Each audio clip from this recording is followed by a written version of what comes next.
ব্যাপার বড়মামু? জরুরি তলব? আমি তো নার্ভাস হয়ে গেলাম, ভাবলাম এই সব মিটে গেল, আবার কি হলো? আমাদের ভুল বুঝো না বাবা, বুঝতেই তো পারো মেয়ে দুটোকে নিজের মেয়ের মতো করেই বড় করেছি, বড় ভালোবাসি ওদের। ওদের ছাড়া সত্যি কিছু ভাবতে পারি না। আর ওরা ভালো থাকলে আমরা ভালো থাকি, ওরা ভালো না থাকলে আমরা ভালো থাকি না। তাই কখনো যদি ওদের অসুবিধায় পড়তে দেখি তাহলে হয়তো একটু বেশি কনসার্ন দেখিয়ে ফেলি। না না, ঠিক আছে, আপনার দিক থেকে আপনি কোনো ভুল করেন না বড়মামু। মানে আপনার জায়গায় যদি আমি থাকতাম আমিও নিশ্চয়ই এই কাজই করতাম। ভুল তো আমারও ছিল, আমাদেরও ছিল।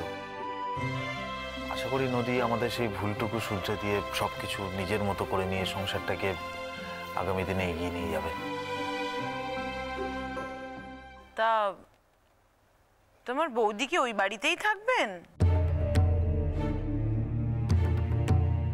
হ্যাঁ, মানে বড় বৌদিকে ওই বাড়ি থেকে চলে যেতে বলাটা আমার পক্ষে সম্ভব না, মানে সে অধিকার আমার নেই। কারণ বাড়িটা আমার বাবার, আমার বাবার অবর্তমানে বাড়ির মালিক আমার মা। মা যদি চান যে বড় বৌদি ওখানে থাকুক, তো আমি তো চলে যেতে বলতে পারি না, না? মানে যা হয়, মা সামহাও বড় বৌদির ওপর খুব ডিপেন্ডেন্ট। আর এটাও ঠিক যে বড় বৌদি একদিন আমাদের সংসারের জন্য অনেক কিছু করেছেন, মায়ের জন্য অনেক কিছু করেছে। তো সেই জায়গা থেকে আমার মনে হয় যে মায়ের কোথাও একটা বড় বৌদির প্রতি কৃতজ্ঞতা বলবো না, মানে ওই সফট কর্নারটাও আছে। বড় মামি তুমি ছেড়ে দাও না,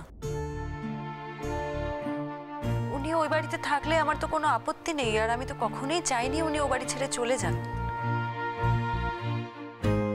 আমি শুধু চেয়েছিলাম। আমি জানি তুমি কি চেয়েছিলে, সব মেয়েই যা চায় তুমিও তাই চেয়েছো, আর তোমার চাওয়াটায় কোনো ভুল নেই নদী।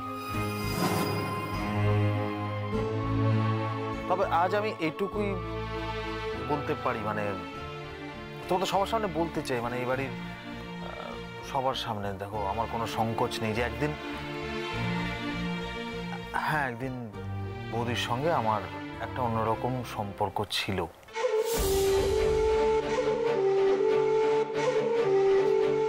কিন্তু আজ আমি সেখান থেকে বেরিয়ে আসতে পেরেছি।